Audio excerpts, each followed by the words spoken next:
Greetings, Excellencies, ladies and gentlemen. Welcome to the UN Movie Society's launch of Shakespeare at the UN.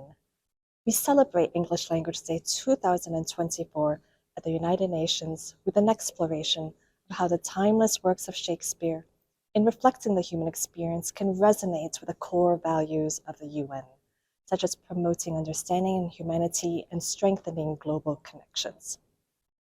Shakespeare's literature is more than mere words on a page. It is a mirror held up to the values and aspirations of our shared humanity, echoing the very essence of the United Nations. It resonates across languages and cultures. Shakespeare can connect us all. Therefore, the excerpts will be performed through a multilingual, multicultural, and multigenerational lens, featuring performances in some of the UN's official languages, including Chinese, French, and Spanish, by a 7-year-old, and even in sign language. Opening the program, London's Royal Centre School of Speech and Drama will present monologues focused on the UN's first pillar, peace and security. These monologues explore the actions and strategies of leaders during war and their consequences. The program delves further into the UN's work through Shakespeare, showcasing themes including humanitarian aid and providing development assistance.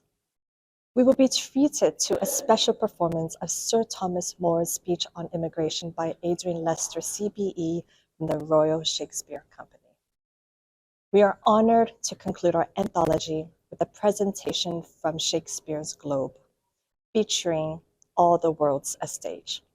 We extend our deepest gratitude to Her Excellency Dame Barbara Woodward, Ambassador and Permanent Representative of the United Kingdom to the United Nations, for her opening remarks. The UN Movie Society is thrilled to collaborate with esteemed UK partners, the Royal Central School of Speech and Drama, led by Principal and CEO Josette Bushell-Mingo OBE, the Royal Shakespeare Company, led by co-artistic directors Daniel Evans and Tamara Harvey, Shakespeare's Globe, led by artistic director Michelle Terry, and the Shakespeare Institute, led by director Michael Dobson. We thank them all for their invaluable support and well wishes. Our heartfelt appreciation goes to the extraordinary actors, the dedicated behind-the-scenes crew, and our inspiring partners from around the world, including Montpellier's Institute for Research on the Renaissance, the Neoclassical Age, and the Enlightenment, the theatre company La Baignoire, the French Ministry of Culture, and the Royal Academy of Dance in London. Above all, heartfelt thanks to Dr. Richard Keefe for his mentorship. Your passion and artistry have brought the project to life. Thank you for all sharing your art, but most importantly, thank you for thereby sharing your humanity. As we embark on the extraordinary journey into the heart of Shakespeare's timeless wisdom, may the performances you're about to experience spark reflection, healing, and a renewed commitment to the noble ideals that bind us together as nations under the banner of the United Nations. Today, on World English Language Day, I'm pleased to join colleagues at the UN in celebrating the work of the greatest master of the English language at the inaugural Shakespeare at the UN event. All the world's a stage, and all the men and women merely players. They have their exits and their entrances, and one man in his time plays many parts. Jacques, or Shakespeare's famous opening line of As You Like It, reminds me of our work here at the UN. Shakespeare gave us heroes and heroines that we can all recognise, identify with, and aspire to emulate, or heed the warnings of their downfalls. He put truth in the words of the wise and of fools. His history plays capture the horror of war and the fragility of peace, in their time, but also in ours. He exposed for us the flaws of tyrants and the human cost of power wielded without compassion. He gave us outlandish comedy. Think of Malvolio in those outrageous yellow garters, and he gave us some of the most beautiful poetry in his sonnets. All of it remains relevant today. We could inscribe above the entrance to the United Nations, where diplomats from around the world enter each day, Isabella's words in Measure for Measure. It is excellent to have a giant's strength, but it is tyrannous to use it like a giant. And we would do well never to forget my favourite Shakespeare heroine, Portia, in The Merchant of Venice. The quality of mercy is not strained. It droppeth as the gentle rain from heaven.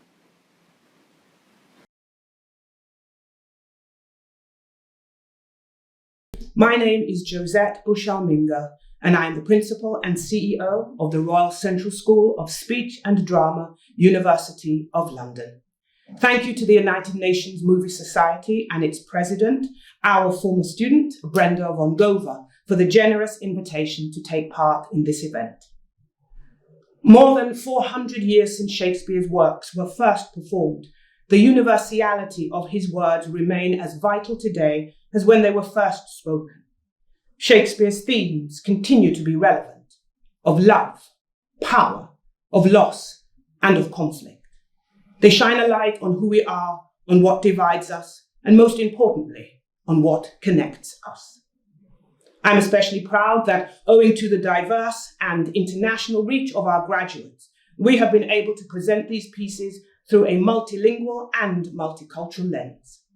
I would therefore like to extend my sincerest thanks to everyone who has taken part in this project with us, and for so generously giving of their time and talent. Danny Sapani, Diana Fain, Lana Joffrey and Farouk Sultani, and Dawn Jani Byerly. Thank you. I am particularly pleased that we have been able to present one of our pieces in American Sign Language and to go some way towards acknowledging World Sign Languages and representing more than 70 million deaf and hard of hearing persons worldwide.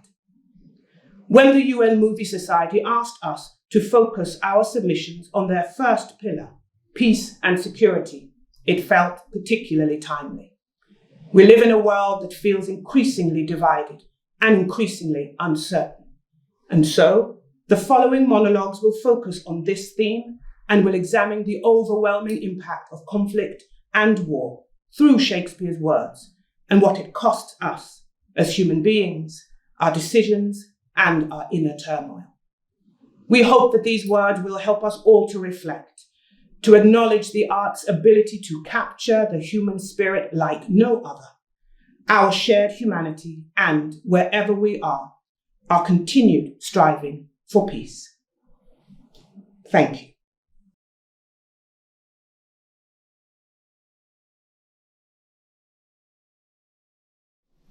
The raven himself is hoarse, that croaks the fatal entrance of Duncan under my battlements.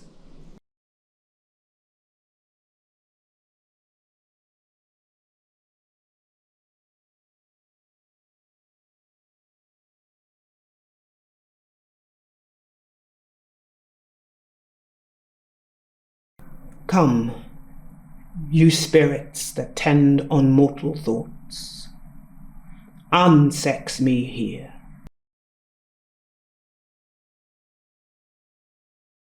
And fill me from the crown to the toe top full of direst cruelty. Make thick my blood, stop up the access and passage to remorse, that no compunctuous visitings of nature shake my fell purpose, nor keep peace between the effect and it.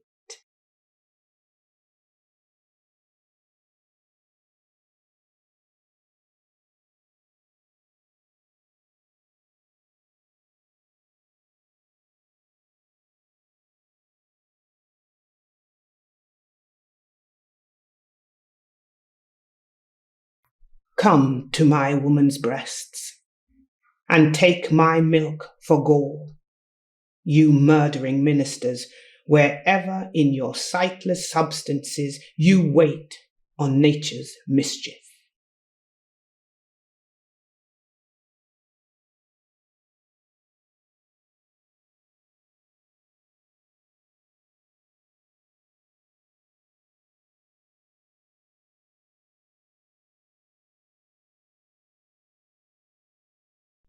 Come, thick night, and pall thee in the dunnest smoke of hell.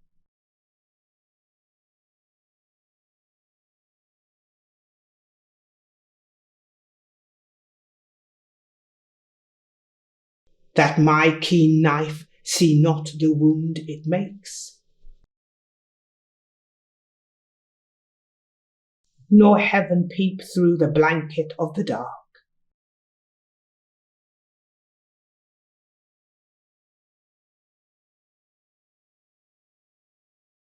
To cry, hold! Hold!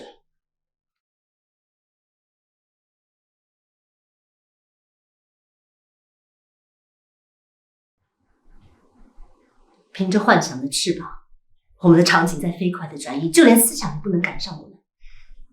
假想吧，你亲眼看到那统帅三军的国王在扫桑顿码头登上了渔船，那时初升的朝阳照耀的舰队，那飘飘的锦旗在晨风里舒展，让你的想象活跃起来吧。你看见了那水手们忙碌地爬行在帆索上的景象，在听啊，那是船工头在高声吹笛，发号施令。你看啊，那些厚实的篷帆承受着无形无踪、不慌不忙的风力，拖着巨大的大船冲破巨浪，在汪洋大海里犁出一条路。就这样想象吧，你是站在海岸上，望见汹涌的浪涛中有一座城市在跳舞。原来那浩浩荡荡的舰队在驶往哈佛兰的途中就是这个光景。跟住它，跟住它，把你的一颗心灵挂在舰队的船梢上，让你的英格兰落在后面。这时候它像半夜三更那样寂静，那些防守国土的全是些老大爷、小娃娃，还有老大娘。他们不是还没到达，就是超过了年龄。你想，还有谁，只要不是下巴壳上可以自傲地钻出一根毛来，还会不心甘乐意地跟随那精良的队伍到哈佛里去？运用你的想象吧，让一场围攻在你的眼前展开。你看见那炮车里，大炮正张开血口，对准着被围的哈佛里。假定吧，那大使已从法兰西回来，报告哈利，那法兰西国王愿意将凯瑟琳公主嫁给他，可是公主的陪嫁却只是几个区区不足道的公国，这可不能叫人满意。于是，敏捷的炮手拿着引火的铁杆，伸向可怕的炮口，砰！一霎时，只见对方趁他抢到，还请多多照顾，凭着你们的想象，补足我们的演出。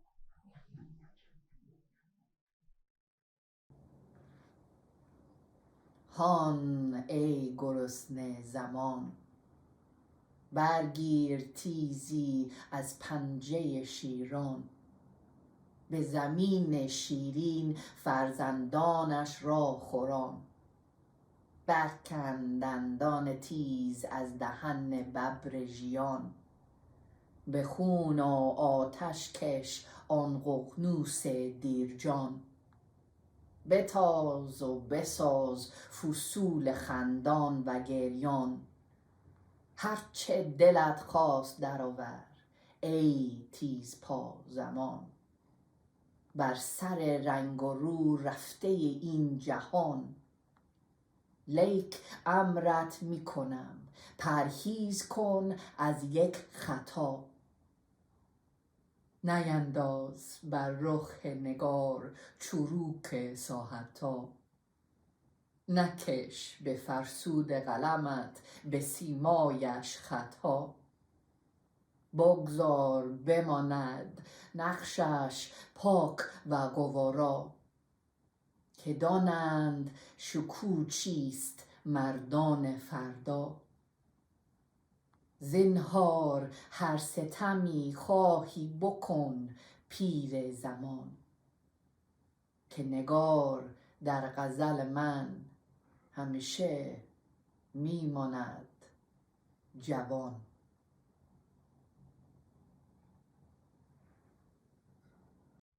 Poor naked wretches, wheresoe'er thou art, that bide the pelting of this pitiless storm, how shall your houseless heads, your unfed sides, your looped and windowed raggedness defend you from seasons such as these? I have taken too little care of this. Take physic, pomp, expose thyself to feel what wretches feel, that thou mayst shake the superflux to them, and show the heavens more just.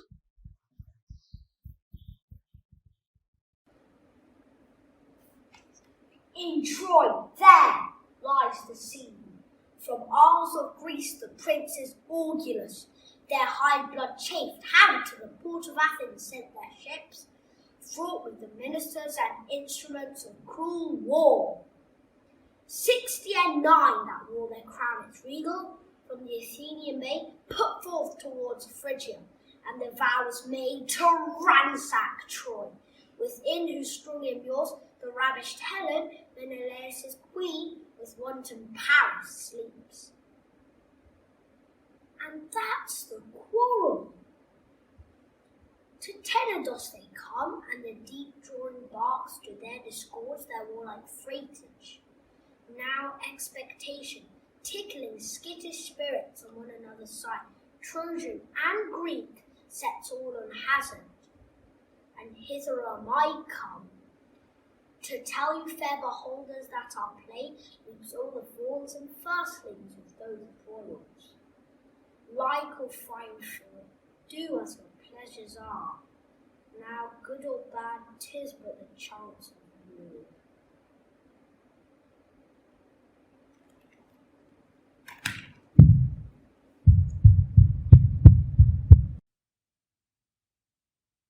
So,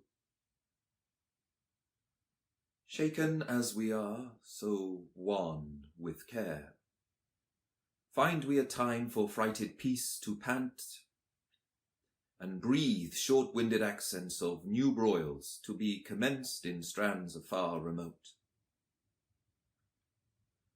No more the thirsty entrance of this soil shall daub her lips with their own children's blood. No more shall trenching war channel her fields, nor bruise her flowerets with the armoured hoofs of hostile paces. Those opposed eyes, which like the meteors of a troubled heaven, all of one nature, of one substance bred, did lately meet in the intestine shock and furious close of civil butchery, shall now in mutual well-beseeming ranks march all one way, and be no more opposed against acquaintance, kindred, and allies. The edge of war, like an ill-sheathed knife, no more shall cut his master.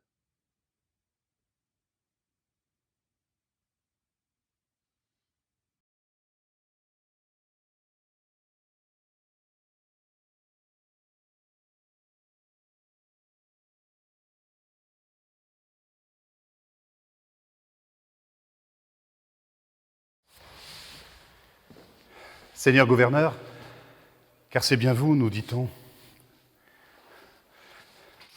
que nos navires et nos nombreuses troupes ne soient pas comme un phare pour effrayer vos yeux. Le bruit de vos misères, nous les avons entendus jusqu'à Tyr.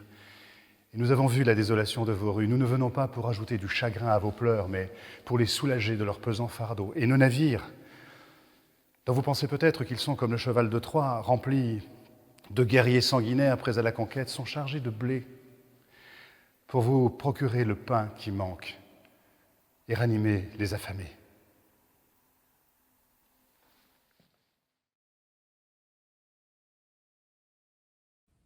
Estos son los artificios del rencor.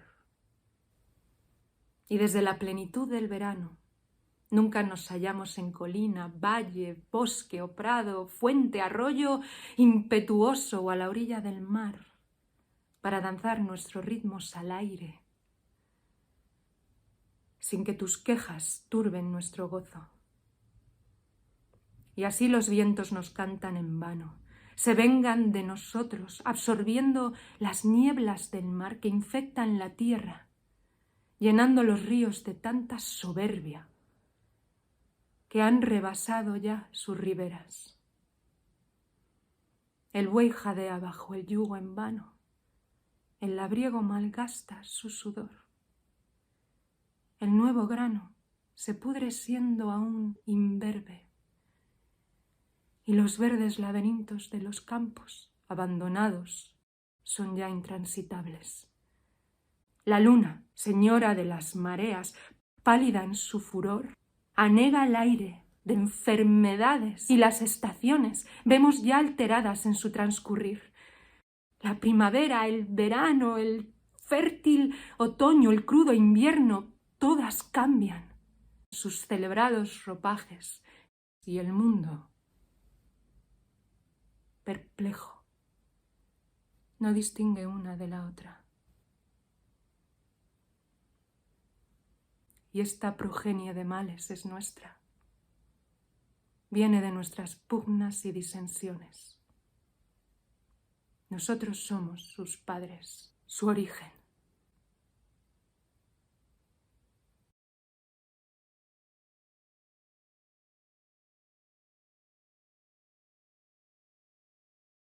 Hello, I'm Tamara Harvey. And I'm Daniel Evans, and we are the co-artistic directors of the Royal Shakespeare Company.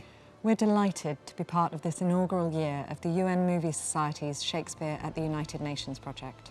We know that around 50% of the world's children come into contact with Shakespeare during their childhood. Shakespeare, while being over 400 years old, still somehow manages to speak directly to our times. This project feels so apposite because Shakespeare crosses borders and crosses cultures. His work is global and universal and explores the complexity of humanity in a way that directly aligns with the UN's values and principles. And now, one of our great Shakespearean actors, Adrian Lester CBE, will deliver a speech from one of Shakespeare's characters, Sir Thomas More. In the scene, Sir Thomas is addressing a baying crowd at Trafalgar Square. The crowd is asking for the immigrants to be removed from the country. And this is his response. Grant them removed, and grant that this your noise hath chid down all the majesty of England. Imagine that you see the wretched strangers with their babies at their backs and their poor luggage plodding to the ports and coasts for transportation, and that you sit as kings in your desires, authority quite silent by your brawl, and you in ruff of your opinions clothed. What had you got? I'll tell you. You had taught how insolence and strong hand should prevail, how order should be quelled, and by this pattern not one of you should live an aged man. For other ruffians, as their fancies wrought with self-same hand, self-reasons, and self-right, would shark on you, and men like ravenous fishes would feed on one another. Oh, desperate as you are, wash your foul minds with tears, and those same hands that you like rebels lift against the peace, lift up for peace. Tell me but this. you'll put down strangers. Kill them. Cut their throats. Possess their houses. Say now the king should banish you. Whither would you go? What country, by the nature of your error, should give you harbour? Go you to France? Or Flanders? To any German province? To Spain or Portugal, nay, anywhere that not adheres to England? Why, you must needs be strangers. Would you be pleased to find a nation of such barbarous temper that breaking out in hideous violence would not afford you an abode on earth? Whet their detested knives against your throats? Spurn you like dogs, and like as if that God owed not, nor made not you? What would you think to be thus used? This is the stranger's case, and this your mountainish inhumanity.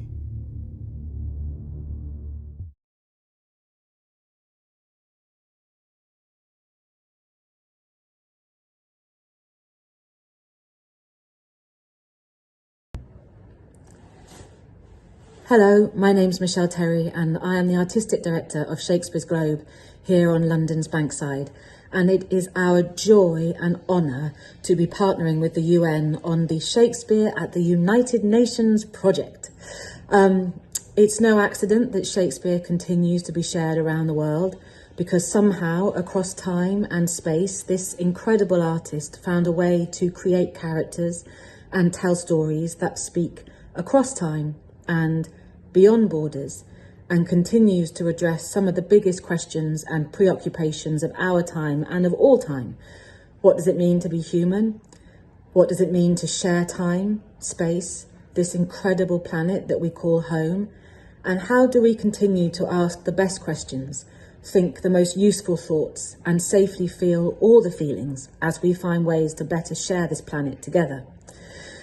That's the role of art, and for me, Shakespeare is the greatest of artists.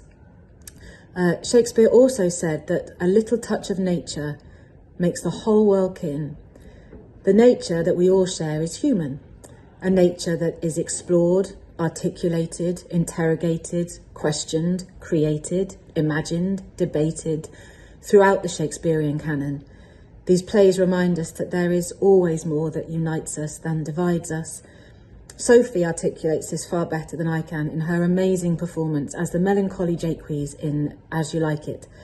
All the world really is a stage, and life is a story in which we all play a part, both in the stories of our own lives and the lives of others.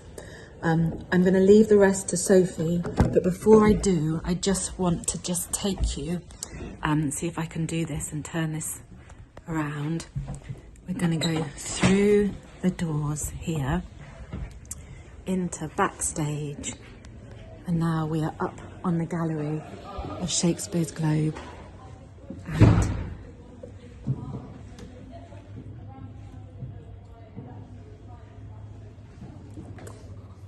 that's our beautiful theatre. Have the most amazing time.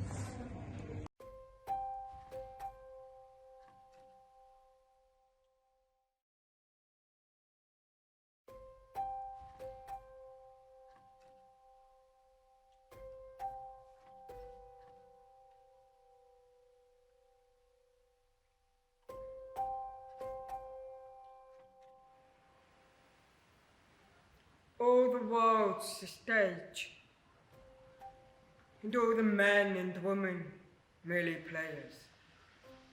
They have their exits, and their entrances. And one man in his time plays many parts, his act being 7 ages. At first, the infant, mewling and puking in the nurse's arms. Then the whining schoolboy with his satchel and shining morning face, creeping like snail unwillingly to school. And then the lover, sighing like furnace, with a woeful ballad made to his mistress' eyebrow. And then a soldier, full of strange oaths and bearded like the pard, jealous in honour, sudden and quick in quarrel, seeking the bubble reputation. Even in the cannon's mouth. And then the justice, in fair round belly with good capon lined, with eyes severe and beard of formal cut, full of wise saws and modern instances, and so he plays his part. The sixth age shifts into the lean and slippered pantaloon, with spectacles on nose and pouch on side, his youthful hose well saved, a world too wide for his shrunk shank, and his big manly voice turning again towards childish treble, pipes and whistles in his sound. Last scene of all that ends the strange eventful history.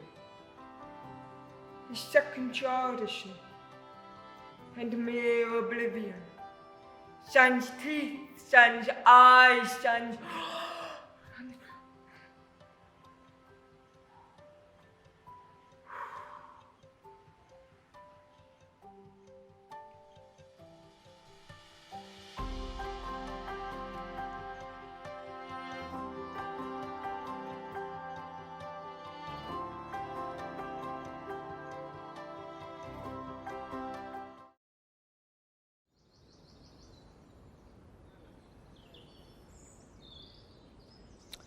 Holy Trinity Church, Stratford-upon-Avon, where Shakespeare was christened and where he's buried.